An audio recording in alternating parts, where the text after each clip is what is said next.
શહેરમાં નકલી ચીજ વસ્તુ મળવાનો સિલસિલો યથાવત। જો તમે જાણીતી હેડ એન્ડ શોલ્ડર બ્રાન્ડનું શેમ્પૂ સુરતમાંથી લેતા હોય તો સાવધાન થઈ જાજો। સુરતમાં એક પર એક ફ્રી મળતું શેમ્પૂ તમારા વાળને સુંદર રાખવાના બદલે નુકસાન પહોંચાડી શકે છે। 8 વર્ષથી ઓનલાઈન જાણીતી કંપનીનું ડુપ્લિકેટ શેમ્પૂ વેચાતું ગોડાઉન અમરોલી પોલીસે પકડ્યું છે। અમરોલી પોલીસે બાતમીના આધારે પોલીસ સ્ટેશન વિસ્તારમાં આવેલા એક કોમ્પ્લેક્સની અંદરની ઓફિસમાં ચાલતી નકલી અને હલકી ગુણવત્તાવાળા શેમ્પૂ બનાવતી ફેક્ટરી પર દરોડો પાડ્યો હતો અને સ્થળ પરથી 3 લોકોની ધરપકડ કરી હતી। આ સાથે નકલી શેમ્પૂના કન્સાઇનમેન્ટ સહિત લાખો રૂપિયાનો મુદ્દામાલ કબજે કરવામાં આવ્યો છે। અમરોલી પોલીસ પાસેથી મળતી વિગતો મુજબ સ્ટાફના પોલીસ કર્મીઓને બાતમી મળી હતી કે અમરોલી છાપરાભાટા રોડ સ્થિત હિલ્ટન બિઝનેસ હબના 3જા માળે ઓફિસ નંબર 223માં નકલી શેમ્પૂ બનાવવામાં આવી રહ્યું છે, જેમાં બ્રાન્ડેડ કંપનીના નામનો ઉપયોગ કરવામાં આવી રહ્યો છે। આ કંપનીના લોગો અને સ્ટીકરોનો ઉપયોગ કરવામાં આવી રહ્યો છે। હકીકતના આધારે પોલીસ ટીમે ઓફિસ પર દરોડા પાડ્યા હતા અને સ્થળ પરથી 3 આરોપીઓ હિતેશ ધીરુશેઠ, દાનેશ વિરાણી અને જમીલ ગાભાણીની ધરપકડ કરી હતી।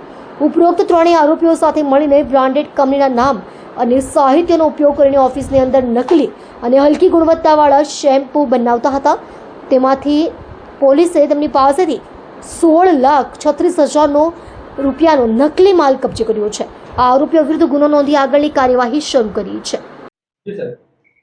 ગઈ તારીખ 19/4/2025ના રોજ એક જાણીતી બ્રાન્ડ શેમ્પૂ બ્રાન્ડની કંપનીના ઓથોરાઇઝ પર્સન આવેલ અને જણાવેલ કે અમરોલી પોલીસ સ્ટેશન વિસ્તારમાં વરિયાવ સર્કલ છે એની બાજુમાં ડુપ્લિકેટ શેમ્પૂ બનાવે છે। તે આધારે પોલીસ મદદ માંગેલ અને એ આધારે જે તે જગ્યાએ રેડ કરવામાં આવેલ।